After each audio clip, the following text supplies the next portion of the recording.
ایک کتاب دیکھ رہا تھا تو اس میں ایک ٹاپک لکھا ہوا تھا ایک فالتو گھنٹہ.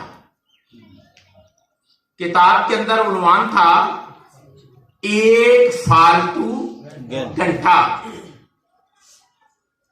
بڑا اچھمبا سا، انوکھا سا، عجیب سا عنوان تھا کہ ایک فالتو گھنٹہ. تو میں نے کہا کہ ساری کتاب پڑھنے کی بجائے نا پہلے اس کو دیکھتے ہیں کہ اس میں لکھنے والے نے کیا لکھا ہے. تو انہوں نے لکھا تھا، رائٹر نے لکھا تھا، اور رائٹر وہ آدمی ہے جو کبھی کسی دور میں فیض احمد فیض کا ڈاکٹر رہا ہے. فیض احمد فیض سیالکوٹ میں پیدا ہوئے جس طرح علامہ اقبال پیدا ہوئے، اور علامہ اقبال سے فیض احمد فیض بڑا شاعر تھا. فیض احمد فیض علامہ اقبال سے بڑا شاعر تھا، اور فیض احمد فیض بھی ایم اے عربی تھا. حضرت اقبال بھی ایم اے عربی تھے، لیکن نمبر فیض احمد فیض کے زیادہ تھے. لیکن فیض احمد فیض کو وہ مقام نہیں ملا جو حضرت اقبال کو ملا ہے. فیض احمد فیض لائق بھی زیادہ تھا اور ذہین آدمی تھا، شاعر بھی اس اقبال سے کروڑوں درجے بہتر تھا فنی لحاظ سے. لیکن شہرت ملی ہے اقبال کو، عزت ملی ہے حضرت اقبال کو، مقام اور مرتبہ ملا ہے ڈاکٹر اقبال کو، کائنات میں نام گونجا ہے تو حضرت اقبال کا، اس لیے کہ فیض احمد فیض میرے مصطفیٰ کا نہ ہو سکا، اقبال میرے مصطفیٰ کا ہو گیا.